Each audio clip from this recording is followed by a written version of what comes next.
Part of my understanding of the National Hockey League has come to me via video games. Back in 2013, 2014, I was playing NHL 13 and NHL 14, of course, those were the years, and I would mostly just be doing season modes the entire time. It wasn't until I started watching 2BC Productions' Johnny Superman go out there and do his GM modes that I decided, hey, that's a cool idea, let's go out there and play that. And after that entire process, that's when my life went down this spiral. That is, hockey.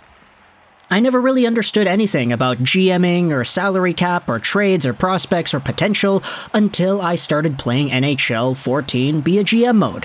And when it came to the way these teams were assembled back in the day, you had your Canucks guys, your Henriks, your Daniils, your Kesslers, your top-of-the-league Pavel Datsyuks, etc., etc., but when it came to the prospects in this time frame, the 2013-14-ish time of NHL futures, you had one pairing on the Erie Otters that always had so much hype. Let's talk today about Connor and Connor, and how we're seeing the reunion of these guys 1 decade later with the Edmonton Oilers. So back in 2012-2013, the Erie Otters had 2 players at the top of their list in points. You had the top scorer on the team, Connor Brown, a 6 feet 185 right-handed right-wing forward that was drafted by the Leafs the prior year in 2012. In 2012, Connor Brown was taken in the 6th round spot.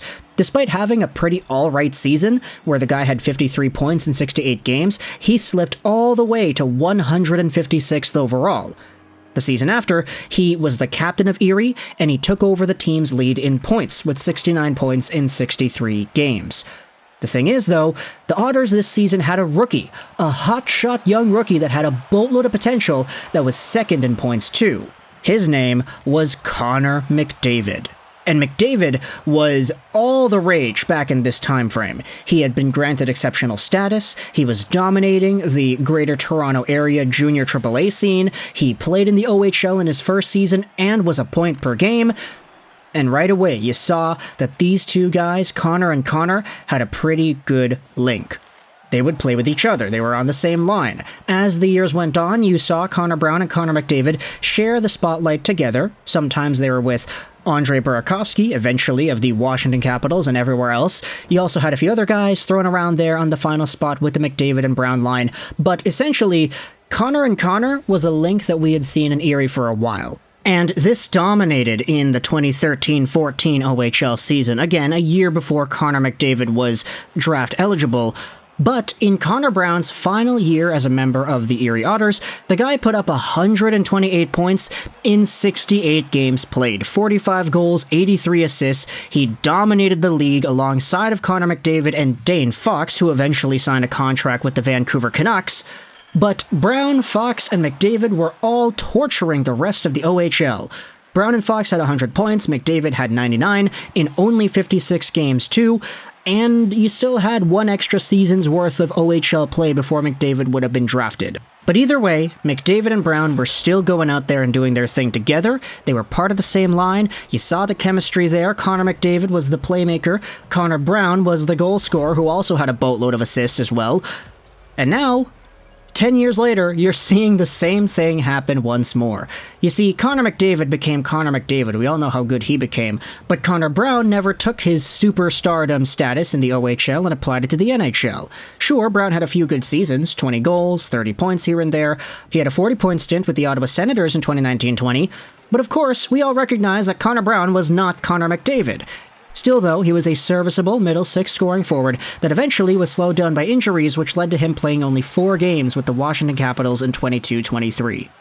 Now, as a player fresh off of, hopefully, becoming fully up to speed and healthy, he had signed a $775,000 deal with the Edmonton Oilers, bringing him over to Oiltown and reuniting him with Connor McJesus. Let's go over onto an article published on Edmonton's CTV news site. This is actually written by the Canadian Press, but it was published over here. The article talks about Connor McDavid and Connor Brown being reunited together. Let's talk about some of the comments here. Connor Brown signed for an NHL minimum salary of $775,000, but according to Cap Friendly, his deal was laden with incentives to bring its worth up to $4 million. We're trying to win. We are adding a top 6 forward at $775,000. You're going to have to pay the price at some point in time, Oilers GM Ken Holland said Saturday. My expectation is that it'll take him a little while to get going.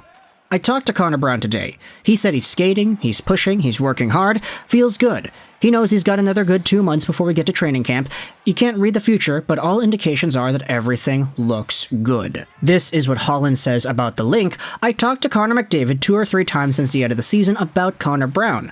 A player that hates to lose. You're bringing a guy into that locker room that's bringing a lot of determination and a lot of passion. I'm sure he's going to drive himself and get up and running as quickly as possible. And that, of course, is the ultimate hope for everybody watching this situation unfold. Not just for the Maple Leafs fans and the Sens fans and the Capitals fans who all watched this guy play on their teams before, looking at him and saying, yeah, we hope he's able to bounce back from injury, but for everybody in Erie, Michigan, who went out there and saw the McDavid-Brown pairing. Everybody who watched this entire thing go down. How, if you go over to articles like this one, 5minutesforfighting.com, back from January 2014, this article is almost a decade old. Is Connor Brown a legit prospect? The article goes out there and talks about his frame, his play, the way he performed back in 2014. A highly skilled forward, Connor Brown has started to develop his game away from the puck. Adding a grit component to his game will help Brown become a more dangerous forward in deep. He has a knack for scoring goals, but also has strong vision that allows him to set up teammates for offensive chances. His skating remains an area of focus over the next season, and Brown will need to become a quicker forward to find success at the pro level. Defensively, he is also a work in progress. This article back in 2014 goes over how Brown wasn't a top prospect for the Leafs. It even asks the question over here, how much of Brown's production is a creation of his own talent, and how much is a product of McDavid? Nearly half of Brown's goals are assisted by McDavid, whereas only 27% of McDavid's goals are assisted by Brown. However, this is sort of misleading as Brown has scored twice as many goals as McDavid, so there has been more opportunity for McDavid to benefit points-wise from Brown. Furthermore, only 6.5% of Brown's assists are from McDavid goals, so he's been productive apart from the future first overall pick. Finally, 72% of Brown's assists are primary assists, meaning that his play has more directly contributed to goals. He hasn't lived off other people's work as much with secondary assists. And so, even back in this time frame, people were already talking about the link. Oh, Brown and McDavid, these guys are together. How much of Brown's talent is his own? How much of it is boosted by Connor McJesus? And the conclusions were that he's actually pretty good.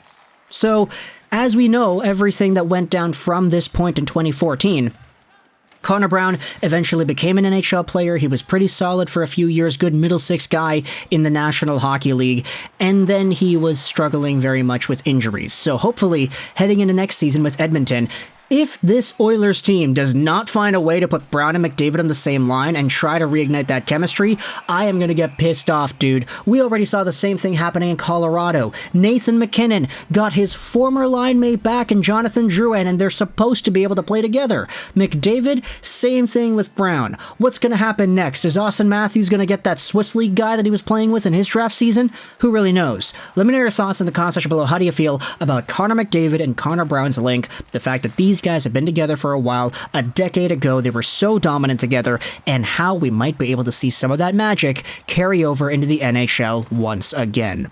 If you're an Oilers fan, an Otters fan, a fan of just any of the other teams that saw Connor Brown play, let me know your thoughts in the comment section below. How do you feel about this entire situation? I hope you enjoyed this Vrishara Shros 99, and bye.